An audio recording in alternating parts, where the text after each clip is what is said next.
Donald Trump was delivering an update on the U.S. economy, but also answering questions on the war in Ukraine. He was asked if he still believes that Putin is committed to peace. Trump says that he does, adding, "I think we're doing very well with Russia, but right now they're bombing the hell out of Ukraine." Well, Donald, it's obvious Russia would increase the bombing of Ukraine because you paused intelligence sharing with Ukraine, so it now can't defend itself. He also says that he is finding it more difficult, frankly, to deal with Ukraine. He adds that to get a final peace deal, that it may be easier to deal with Russia, which is odd as they have all the cards. He looks ahead to next week's meeting in Saudi Arabia, where U.S. and Ukraine teams are due to meet to discuss a peace framework. The president adds that he is trying to help Ukraine, but says they have to get on the ball to get the job done. James, we can go straight to the Oval Office. Sorry to interrupt. Let's listen in. Even in the numbers. And so I expect this is going to be a glimpse of a golden age to come, sir. Thank you very much. One other thing, in Canada, we find that they're charging us over 200% for dairy products. You know about that. And when I left, we had that well taken care of. But under Biden, they just kept raising it. Very difficult to deal with, the Canadian representatives. 250% for dairy products, tariff. So where do you hear that? You don't hear that. They have a tremendously high tariff. Give you the exact numbers in a little while coming out on lumber. So they sell us lumber. They have a tremendous tariff. They make it impossible for us to sell lumber or dairy products into Canada, but our numbers are a tiny fraction of that, almost non-existent. And what we're doing is freeing up our forests from the environmental nonsense that they put on them, where you can't cut down a tree. And we have to cut down trees in order to build the firewalls. And those trees are sold. But we're freeing it up on an emergency basis because Canada has been ripping us off for years on tariffs for lumber and for dairy products. 250%. Nobody ever talks about that. 250% tariff, which is taking advantage of our farmers. So that's not going to happen anymore. They'll be met with the exact same tariff unless they drop it. And that's what reciprocal means. And we may do it as early as today, or we'll wait till Monday or Tuesday. But that's what we're going to do. We're going to charge the same thing. It's not fair. Never has been fair. And they've treated our farmers badly. Look, our country's been ripped off by everybody, and that stops now. I had it stopped in my first term, and we're going to really stop it now because this has been very unfair. Our country, from an economic standpoint, a financial standpoint, and a trade standpoint, has been absolutely ripped off by almost every country in the world. Canada, Mexico, and then you just go right down the line. India charges us massive tariffs, massive. You can't even sell anything into India. It's almost restrictive. It is restrictive. We do very little business inside. They've agreed, by the way, they want to cut their tariffs way down now because somebody's finally exposing them for what they've done. And same thing with China, same thing with a lot of other countries. And the EU has been a terrible abuser of this country. I mean, the EU was formulated in order to take advantage of the United States, and they have taken it, but they're not taking advantage when I'm in charge. So sometimes you'll hear some negative things. It's always from outside countries. America will be very strong. And, if I'm a foreign country, they're going to do fine, but they can't do like they used to do because we're going to bring back our business into this country.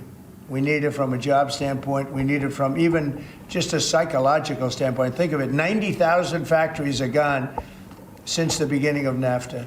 So we're not going to have that, and we're going to see them build it back. Now, we've already had 5 major automobile companies. First time you've heard this in a long time, since my first term, actually, where we were really rocking and rolling, and then Biden came in and he stopped everything, like such a stupid thing to do, not even a believable thing. But we have many auto plants now coming in. We have big chip plants. We have the biggest chip company in the world, most powerful, probably one of the most powerful companies in the world. Wouldn't you say, Kevin? And he's coming in, and they're building one of the largest chip plants in the world. That'll be done in Arizona, mostly in Arizona. And that'll give us a big percentage. At one plant will give us a big percentage of the chip market, something we have very little of. You know, we used to have Intel, and Intel was run by a man named Andy Grove.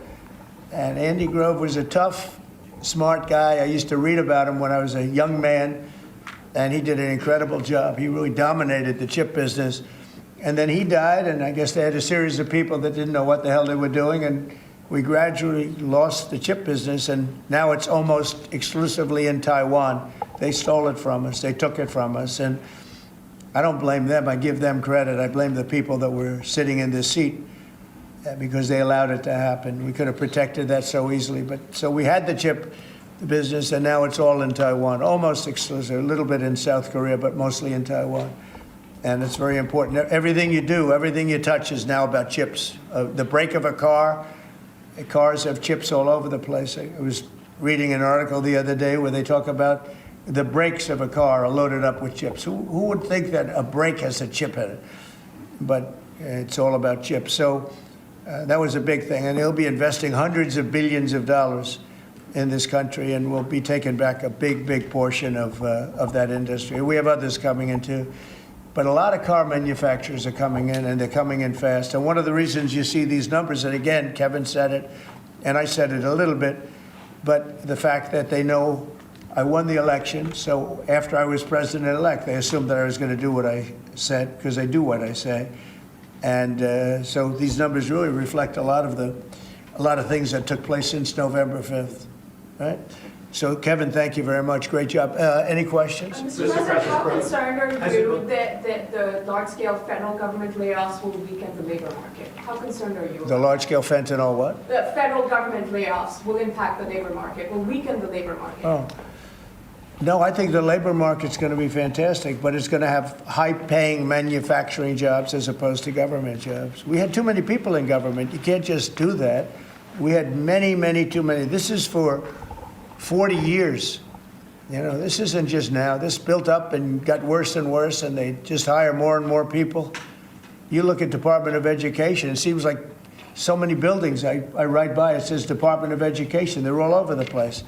And we don't even want it. We want the education to be given by the states. It'll be much better. It'll move us to the top of the list from the bottom of the list, and actually save us money. But it's too important to even talk about them. It'll save us a lot of money, but we don't want that. We want education to be given. So you go to Iowa and Indiana and Idaho and all these places that are so well run.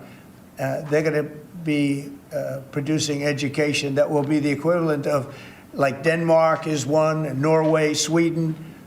Actually, China is one of the better in terms of education, and so we can't blame size anymore. You know, China has 1.4 billion people, but they're very high on the list. The one thing we're doing well on, we're number one on the list, is cost per pupil. We spend more money than any other country in the world by far.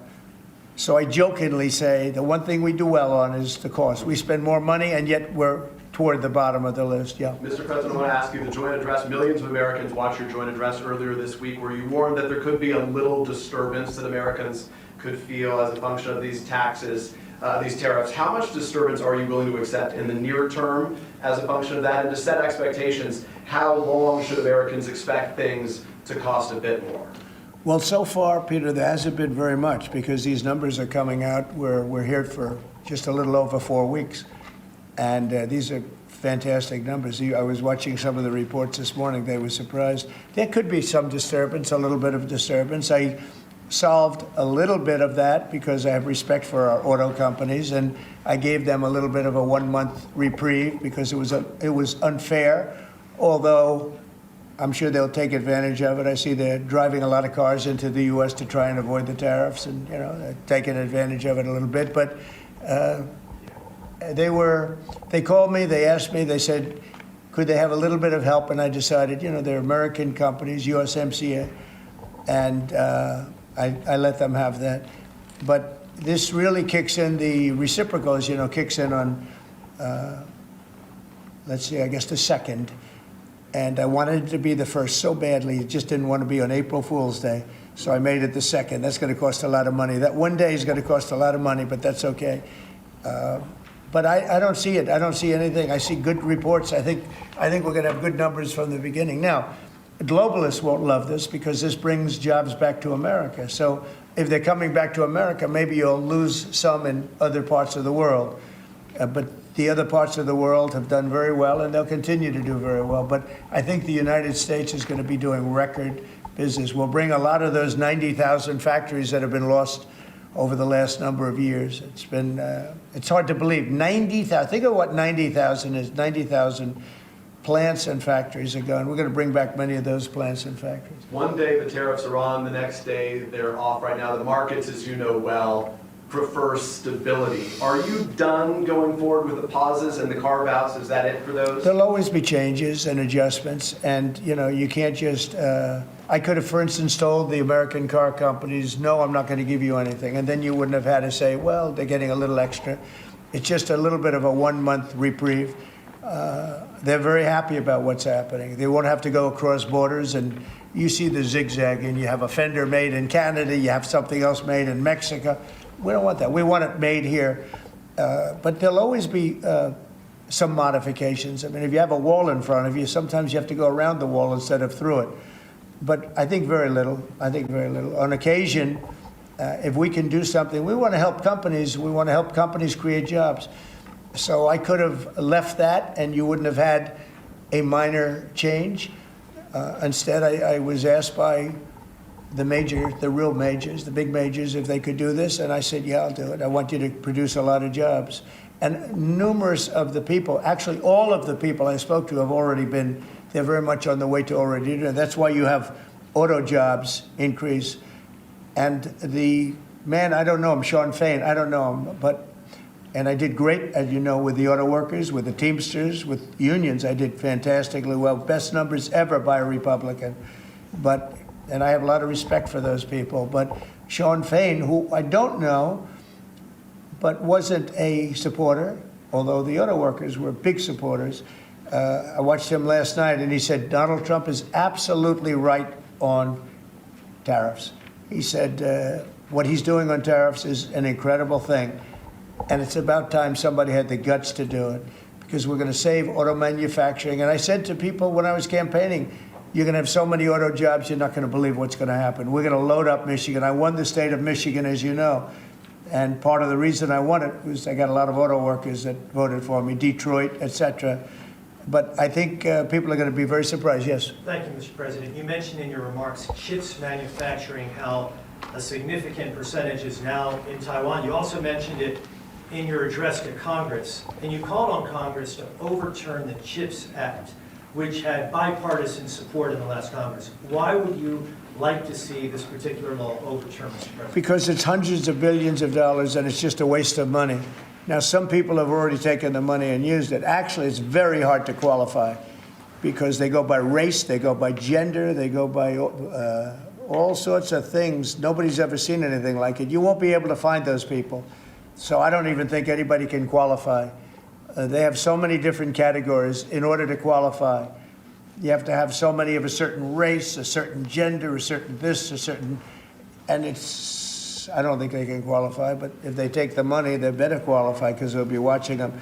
But it's a tremendous waste of money. I didn't give the greatest chip company in the world, one of the greatest companies, I didn't give them 10 cents. They came here because of tariffs, because they didn't want to pay the tariffs. And they also came here because they like the results of the election, because they know that I'm very pro-business and pro-jobs. I mean, I'm pro-business, not for business sake. I'm pro-business because of jobs, because business is producing the jobs. Okay? Considering on Russia, if I may, President Putin is bombing Ukraine. Yeah. Do you still believe him when he tells you that he wants peace? You know, I believe him. I believe him. I think we're doing very well with Russia. But right now they're bombing the hell out of Ukraine, and I'm finding it more difficult, frankly, to deal with Ukraine. And they don't have the cards. They don't have the cards. As you know, we're meeting in Saudi Arabia on sometime next week, early. And we're talking, I find that in terms of getting a final settlement. It may be easier dealing with Russia, which is surprising because they have all the cards. I mean, they're bombing the hell out of them right now. And I put a statement in, a very strong statement. Can't do that. You can't do that. Mr. President. We're trying to help them. And Ukraine has to get on the ball and get a job done. Michael, could you come up here? I see Michael back there. Good, I'm glad. He's traveling all over the world. I just saw him come in the door. Could you give a little definition of what's going on, please? Sure. Well, the president has been crystal clear, and he's been clear to all sides. The fighting has to stop. Both sides need to get to the table. We had a good engagement. Both leaders have said only President Trump could do so, and only he has been able to do so. We had an initial engagement with the Russians. The Ukrainians had a great opportunity to bind our economies together through that mineral deal. Unfortunately, that didn't go so well, but we think we're going to get things back on track. Secretary Rubio, myself, and the Ukrainian delegation will be meeting in Saudi Arabia next week to get these talks back on track, get a ceasefire in place, and drive peace home under President Trump's leadership. You put out I think both parties want to settle. I think if I wasn't president, this war would have had no chance of settlement, zero chance. But I think we're going to get it settled and stopped. We got to stop. They're losing on average 2,000 soldiers a week. That's a lot of soldiers. Do you agree, Peter? It's a lot of soldiers on both sides, I agree. Do you, Mr. President, think that Vladimir Putin is taking advantage of the U.S. pause right now on intelligence and military aid to Ukraine? No, I actually think he's doing what anybody else would do. I think he wants to get it stopped and settled, and I think he's hitting them harder than he's been hitting them. And I think probably anybody in that position would be doing that right now. He wants to get it ended, and I think Ukraine wants to get it ended, but I don't see, it's crazy. They're taking tremendous punishment. I don't quite get it, but I suspect, Michael, he probably wants to get it ended. He does, Mr. President. The Russians are taking incredible losses on the front. As the president has said, this is a meat grinder of people, of material, of national treasure, and no one else has any solutions except to let this war continue forever. But I'll add, the president has had multiple conversations and a visit from President Macron of France, Prime Minister Starmer of the United Kingdom. We have the NATO Secretary General coming next week. We have this meeting with the Ukrainians. We've had it with the Russians. All of this in the president's first month in his leadership. We will engage in the shuttle diplomacy, and we will continue to use his leadership and what leverage we have to get both sides of the peace table. It's not going to be easy, but President Trump... This war should have never happened. It would have never happened if I were president, but it did happen. So a lot of other things shouldn't have happened, too. We shouldn't have 21 million people pouring into our country through open borders, many of whom are criminals, very bad criminals, including murderers, thousands of murderers. Many killed, far more than one person, and they're roaming our streets. But Tom Homan and Kristi Noem are doing an incredible job, and we're getting them out of here. And we'll get them out. We'll get them all out. But all these things shouldn't have happened. We shouldn't have inflation. We shouldn't have had this horrible inflation where the prices have gone up. Look at eggs. So we're doing a good job. We're doing a good job. Mr. President, in regards to the pause on military assistance to Ukraine, you put out on your social media post today that Russia is pounding Ukraine. That's right. Why not provide Ukraine with air defenses? And what happens, Mr. President, when Ukraine runs out of the Patriot missile batteries? Good question. Because I have to know that they want to settle. I don't know that they want to settle. If they don't want to settle, we're out of there because we want them to settle. And I'm doing it to stop death. More important than anything else. Secondarily, way down the line is the money. So we're in for $350 billion, and Europe is in for $100 billion. They should be in for the same or more than us. And, you know, I watched over the last week or so what's going on in Europe. This thing could end up in World War III if we don't get it settled. This could really end up in a World War III. We got to get it settled. So on Iran, how confident are you that the Iranians will negotiate with you? And is Israel on board with this outrage? Yeah, I saw the hostages the other day. They came in, people that were not young, some young and some older, much older. And they gave, it was hard for them to do it, actually. They gave statements as to what happened. I was asking, what happened? How was it? I said, did you see anybody in there that was kind, like out of the hundreds of people that you were seeing, Hamas? Did some of them wink at you and say, don't worry, you're going to be okay, or give you a piece of bread, or no? I said, were there any people that were, like, kind? I was shocked. The answer was nobody. There was nobody. Just the opposite. They'd be slapped and punched. One man broke his ribs. He couldn't breathe for a month. It was brutal. I was so surprised. Could you think there'd be a couple of people that would be kind, that would say, you're going to be okay, but they had none of that.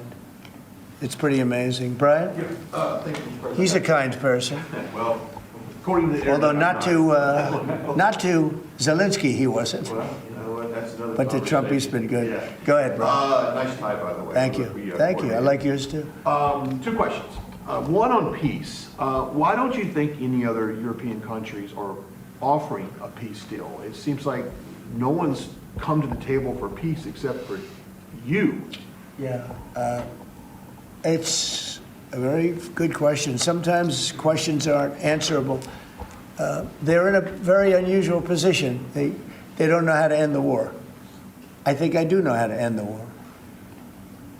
Despite the Russia hoax, I've always had a good relationship with Putin. And, you know, he wants to end the war. He wants to end it. And I think he's going to be more generous than he has to be. And that's pretty good. That means a lot of good things. Because frankly, you could have made a great deal if this war never started, you could have made a great deal. I don't know that anything would have had to be given up. This was not a war that was going to start, Brian.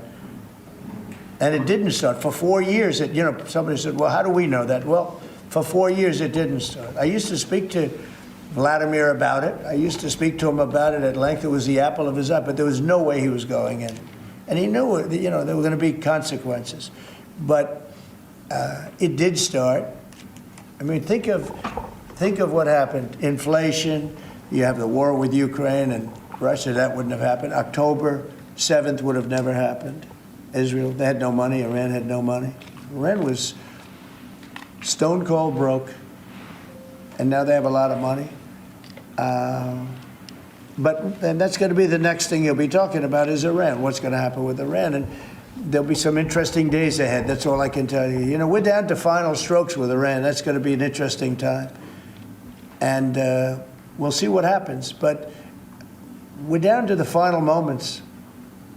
We're at final moments. You can't let them have a nuclear weapon. I think that I would have had a deal within 1 month after the rigged election of 2020. They were all set to make a deal. And then when I lost, they saw this person who's a stupid person, very stupid person. And they said, let's not make a deal. And they were right. He took the sanctions off. They became rich under Biden. They went from having no money to having $300 billion. All in a short period. It's oil. Oil builds up fast. It's a nice living if you have a nice oil well. And they do. They have a lot of nice oil wells, right? So anyway, it's going to be a big thing. It's an interesting time in the history of the world. But we have a situation with Iran that something's going to happen very soon. Very, very soon. You'll be talking about that pretty soon, I guess. And hopefully we can have a peace deal. You know, I'm not speaking out of strength or weakness. I'm just saying I'd rather see a peace deal than the other. But the other will solve the problem. Mr. President, your allies are calling on you to pardon Derek Chauvin. Are you considering pardoning Derek Chauvin? No, I haven't even heard about it. No. Mr. President, on peace. I haven't heard that. In the first term, you may recall, I broke the news that you were nominated for the Nobel Peace Prize. And the reason for that was the work that you led on the Abraham Accords. I spoke yesterday with the member of parliament, the Norwegian parliament, that nominated you. And he said what the Nobel Committee is looking for from you, Mr. President, is security guarantees for Ukraine. Is that a possibility, Mr. President? So before I even think about that, I want to settle the war, get it finished. Because if I'm not here, nobody's going to settle it. And President Macron has said that, and everybody said that, the prime ministers and presidents. We're pushing very hard. That's all I'm thinking about now. As far as the question about security later, that's the easy part. The hard part is getting it settled. We got to get them. We're losing 2,000 human beings every week. More than that, actually. 2,000 nice, young, although they're getting older because they're drafting much older now. In the case of one country, much older, because a lot of the young people have been killed. It's very sad, and I'd like to see if I could stop that. And I'd like to also see if we could stop making these massive payments from the United States. I mean, Biden gave away money like it was water, with no anything, got nothing for it. Europe did it in the form of a loan. They get their money back, we don't. So that's how we came up with the rare earth deal. But we started, behind the 8 ball. He could have gone to Europe. He could have said, "Come on, you got to put up money with us. You got to put up money with us." But he never did that. They just kept handing money out because he was grossly incompetent. All right, thank you very much, everybody. Thank you. Thank you very much.